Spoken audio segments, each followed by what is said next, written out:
तिवारीपुर गांव में दो परिवार रहते थे। मोहन का परिवार बहुत गरीब था, वहीं दूसरी तरफ सोहन का परिवार बहुत अमीर था। दोनों की पत्नियां गर्भवती हो जाती हैं। कश्मीरा, मैं चाहता हूँ कि हमारे घर पर एक बेटी पैदा हो। हम उसका नाम लक्ष्मी रखेंगे। पर मैं चाहती हूँ कि हमारे घर बेटा पैदा हो, हम उसका नाम कुबेर रखेंगे। कश्मीरा, ये तो सब ऊपर वाला ही तय करेगा। ऊपर वाला जो भी देगा हमें दिल से स्वीकार करना होगा।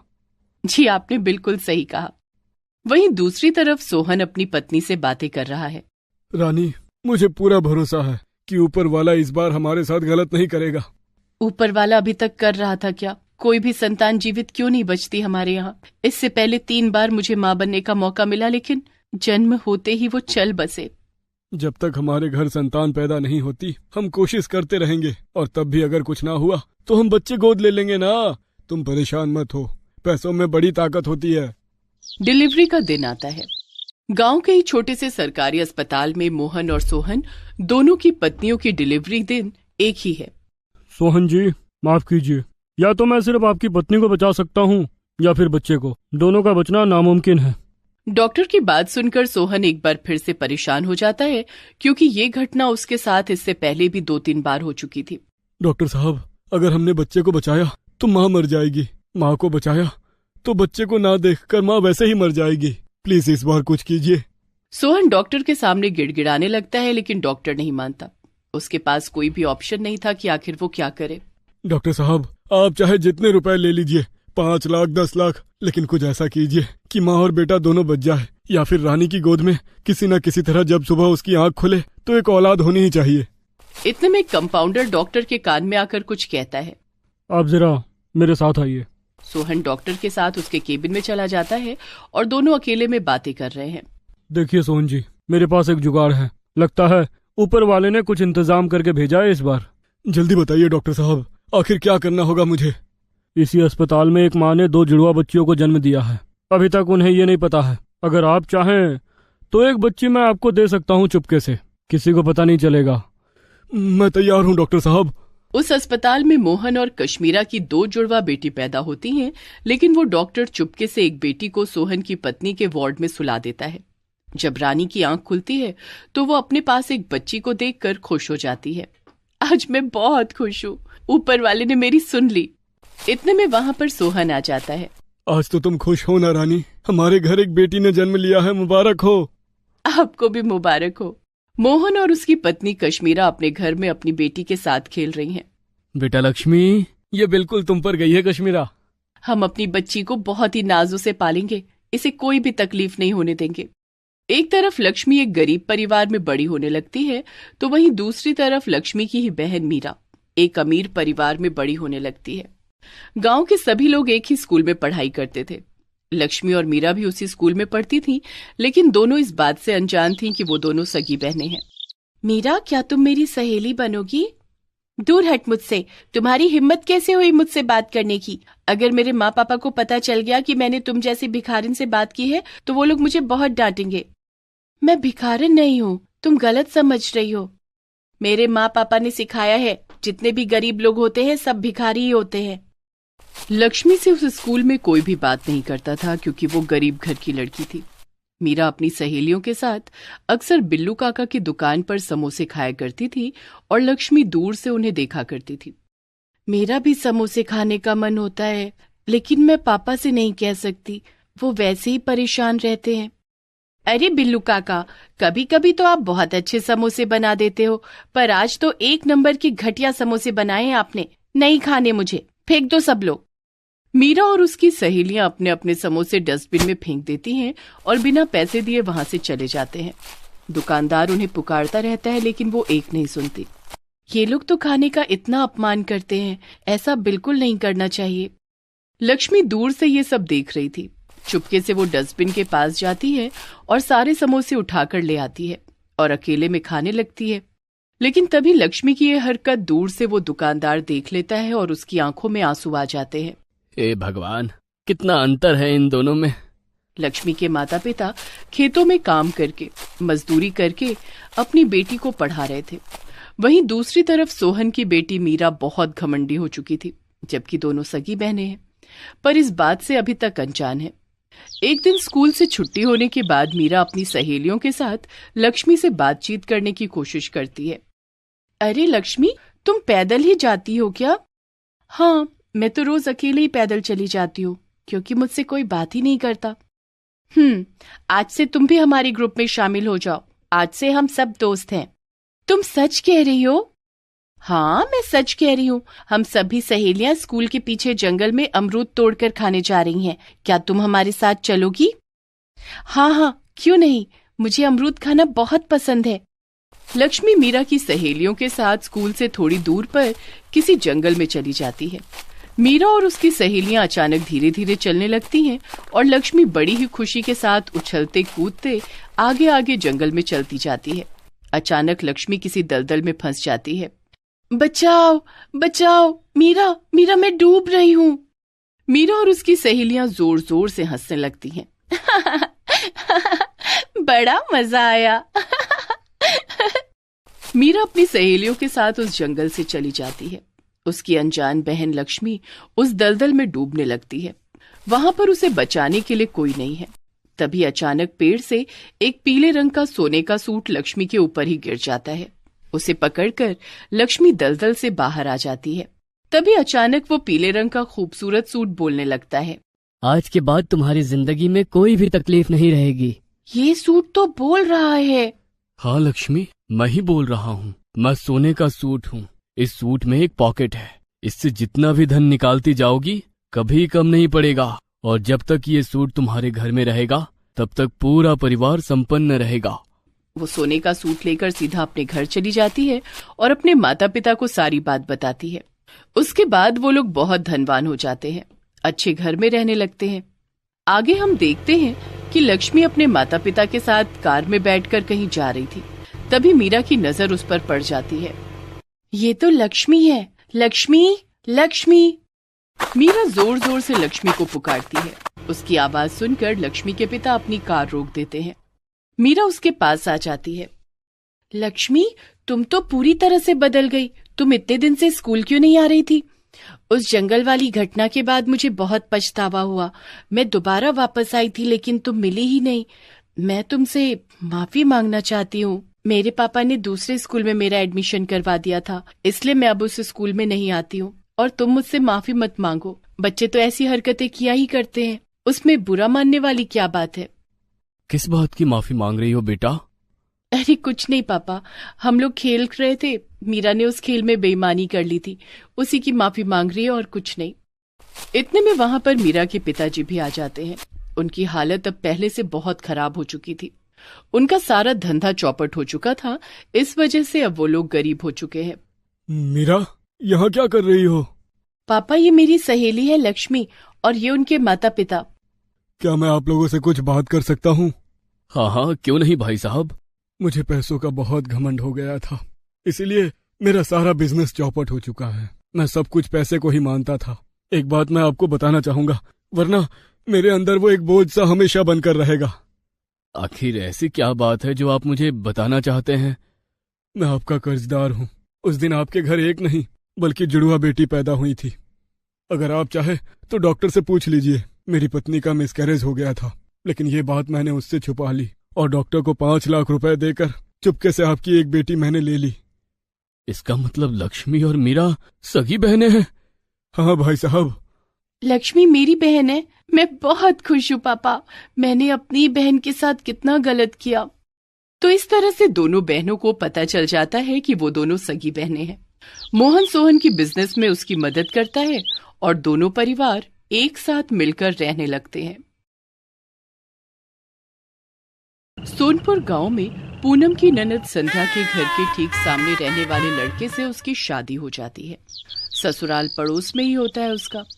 विदाई के वक्त संध्या फूट फूट कर रोती है। तभी उसकी भाभी पूनम अपनी ननद के कान में कहती है, ज्यादा ओवर एक्टिंग मत कर संध्या। दीवार के उस पार तो तेरा मायका है। कभी फुदक कर ससुराल में तो कभी फुदक कर मायके में। इसमें रोने वाली क्या बात है? अगर मैं नहीं रोई तो उस चाय वाले कांड की तरह फिर से ससुराल वाले रिश्ता तोड़ देंगे। कुछ महीने पहले। हमारी बिटिया रानी को तो आप जानते ही हैं, पंडित जी ने बताया ही होगा। पंडित जी ने बताया ही था, पर अगर वो ना भी बताते तो हमें आपकी बेटी के बारे में सब पता चल चुका है। ऐसा क्या पता चल गया आपको हमारी बेटी के बारे में घनश्याम जी? इससे पहले कि घनश्याम उसकी बात का जवाब दे पाते, उससे पहले घनश्याम की पत्नी राधिका बीच में बोल पड़ती है। इतना हैरान होने की बात नहीं है, जो हमें पता चला है वो शायद आपको भी नहीं पता। राधिका की बात सुनकर पूनम के सास ससुर यानी संध्या के माँ बाप थोड़ा टेंशन में आ जाते हैं। अरे आप लोग घबराइए मत, इसकी तो मजाक करने की आदत है। बात दरअसल ये है कि जब हम आपके घर आ रहे थे तो हम रास्ता भटक गए। हमने गांव वालों से जब आपके घर का रास्ता पूछा तो उन्होंने हमें बहुत इज्जत दी, पानी पिलाया, फिर घर के बाहर तक छोड़ गए। हाँ, गांव वालों ने बताया कि आपका परिवार पूरे गांव में सबसे अच्छा है, बहुत संस्कारी हैं आप लोग। ये बात सुनकर संध्या के माता पिता चैन की सांस लेते हैं। अरे बहन जी, हमारा पूरा गांव ऐसा ही है, सब एक दूसरे को अपना ही परिवार जैसा मानते हैं। यह बड़ी अच्छी बात कही आपने। अरे संध्या बिटिया, अरे ओ संध्या बिटिया। संध्या अपने कमरे में कानों में हेडफोन लगाकर गाने सुन रही थी। तभी उसके कमरे में उसकी भाभी पूनम आ जाती है। अरे ओ ननद जी, सासू माँ कब से आवाजें लगा रही हैं, सुनाई नहीं दे रहा क्या? तो आप मेरे पास काहे आ गई भाभी? कोई काम होगा, आप ही सुन लो ना क्या कह रही हैं माँ, काम चोर हैं आप। माँ जी, संध्या सो रही है, मैं आ जाऊं क्या? इतना सुनते ही संध्या की माँ भी उसके कमरे में आ जाती है। नहीं बहू, मैंने संध्या को आवाज दी है तो संध्या से ही काम होगा ना। माँ, आप अपनी बेटी के सामने अपनी बहू की तरफदारी कर रही हो। चुपचाप किचन में जाकर 5 लोगों के लिए चाय बना कर ला, बाहर कुछ मेहमान आए हैं। माँ, भाभी से बोल दो ना चाय बनाने को, भाभी बहुत अच्छी चाय बनाती है, और वैसे भी मैं अभी बिजी हूँ। इतना कहकर संध्या फिर से हेडफोन अपने कानों में लगाकर गाने सुनने लगती है, लेकिन उसकी माँ उसके कानों से हेडफोन खींच लेती है। उन लोगों को तेरे ही हाथ की चाय पीनी है। माँ, आप तो जानती हो मैं बहुत बुरी चाय बनाती हूँ, भाभी से बोल दो चाय बना दे। तू नहीं सुधरेगी बहू, तू ही चाय बना दे, तब तक मैं बाहर संभालती हूँ। ठीक है माँ जी। संध्या, तू चाय लेकर बाहर तो जा सकती है ना? हाँ, ये मैं कर सकती हूँ। ठीक है माँ जी, बस मैं 2 मिनट में चाय बनाती हूँ, आप चलो, मैं चाय के साथ संध्या को बाहर भेजती हूँ। देखा, बहू के रूप में मुझे एक बहुत अच्छी बहू मिली है। इतना कहकर पूनम की सास बाहर चली जाती है। अब कम से कम किचन में मेरी मदद तो कर ही सकती है। हाँ, क्यों नहीं भाभी, चलिए। पूनम चाय बना रही है और उसकी ननद संध्या सिर्फ देख रही है। चीनी का डिब्बा कहाँ गया? संध्या देखना चाय उबलने ना पाए, मैं चीनी लेकर आती हूँ। ठीक है भाभी। पूनम चीनी का डिब्बा ढूंढने लगती है। इतने में संध्या के दिमाग में एक खुराफात घूमने लगती है। भाभी को अपनी तारीफ सुनना बहुत पसंद है ना, आज मौका अच्छा है।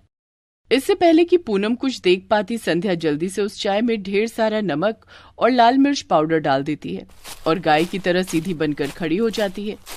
ये डाल दी चीनी। थोड़ी देर में चाय बनकर तैयार हो जाती है और संध्या चाय लेकर बाहर चली जाती है, बिल्कुल गाय बनकर। ये है मेरी बेटी संध्या। नमस्ते। खुश रहो बेटा। संध्या चाय देकर वहां से चली जाती है। सभी लोग जैसे ही चाय पीते हैं, वैसे ही सब लोगों की चाय गले से उतरने से पहले बाहर आ जाती है। अरे बाप रे, ये चाय है या जहर? आपकी बेटी चाय ऐसी बनाती है तो खाना कैसा बनाती होगी? हाँ बहन जी, हम इतने अमीर तो है नहीं कि खाना बनाने के लिए हम नौकर रख सके। माफ कीजिए, हमें ये रिश्ता मंजूर नहीं है। चलिए यहाँ से। 1 मिनट, हमारी बात तो सुनिए। देखिए, अब हमें कुछ नहीं सुनना। वो लोग संध्या का रिश्ता ठुकरा कर वहाँ से चले जाते हैं।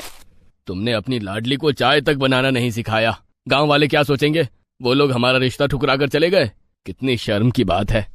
इसमें संध्या की कोई गलती नहीं है। पूनम, यहाँ आओ। क्या हुआ माँ जी? मत कहो मुझे माँ जी, तुम अपनी ननद से इतना जलती हो कि चाय में इतना सारा नमक और लाल मिर्च डाल दी ताकि संध्या की सबके सामने बेइज्जती हो जाए। ये तुम क्या कह रही हो? चाय तो संध्या ने बनाई है ना? नहीं बाबूजी, चाय मैंने ही बनाई है। क्या?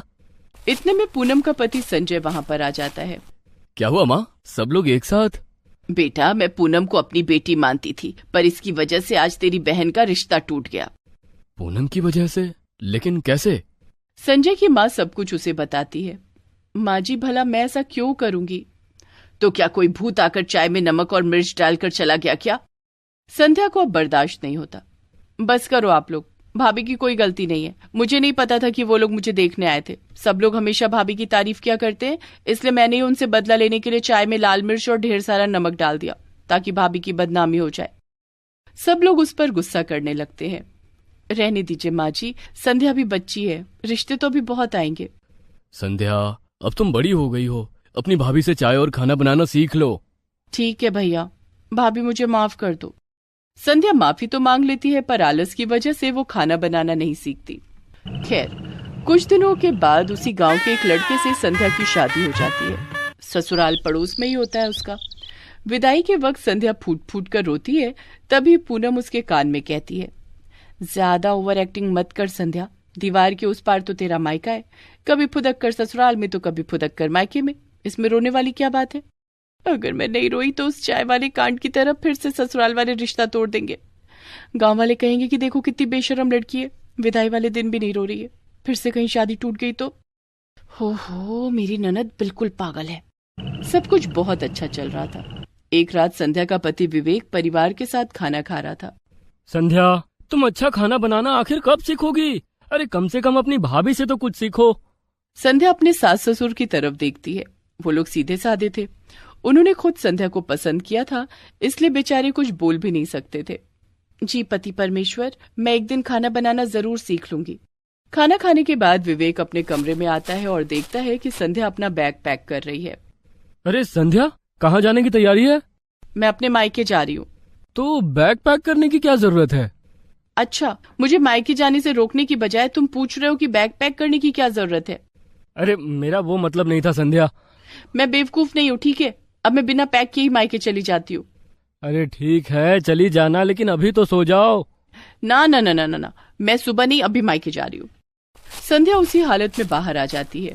दीवार के उस पार संध्या का मायका था, इसलिए वो दीवार फांद कर अपने मायके जाने लगती है। अरे पागल, रुको, इतनी रात में अपने घर वालों को परेशान मत करो, नीचे उतरो। मैं नहीं उतरूंगी। संध्या दीवार पर चढ़ी हुई है। आवाजें सुनकर मायके और ससुराल वाले बाहर आ जाते हैं। अरे संध्या, इतनी रात में दीवार पर क्यों चढ़ी हो? अच्छा, अब मैं पराई हो गई, अब मैं अपने घर भी नहीं आ सकती। अरे क्यों नहीं संध्या, लेकिन तुम दरवाजे से भी तो आ सकती हो, दीवार फांदने की क्या जरूरत है? ठीक है, मैं दरवाजे से आती हूँ भैया। संध्या उस रात अपने मायके आ जाती है। सुबह होते ही वो अपने आंगन में आती है और जोर जोर से अपने पति को आवाजें लगाती है। अरे अब क्या हो गया? मैं नहाने जा रही हूँ। हाँ, ये तो बहुत अच्छी बात है। अच्छा, और नहाने के बाद मैं बिना कपड़ों के घूमूं, यही चाहते हो तुम? हाँ, मैं समझ गया। 1 मिनट रुको, मैं 2 मिनट में तुम्हारा बैग लेकर आता हूँ। संध्या का पति विवेक कुछ बड़बड़ाते हुए घर के अंदर जाने लगता है। मैं इस दुनिया का पहला ऐसा पति हूँ जो अपनी पत्नी के मायके जाने के बाद भी खुश नहीं है। क्या बड़बड़ा रहे हो? नहीं, कुछ नहीं। विवेक भागकर अंदर जाता है और संध्या का बैग लाकर दीवार की दूसरी तरफ फेंक देता है। इतने में वहां संध्या की माँ, उसकी भाभी और विवेक की भी माँ आ जाती हैं, जिन्हें देखकर संध्या कुछ नहीं बोलती और अपना बैग उठाकर चुपचाप वहां से चली जाती है।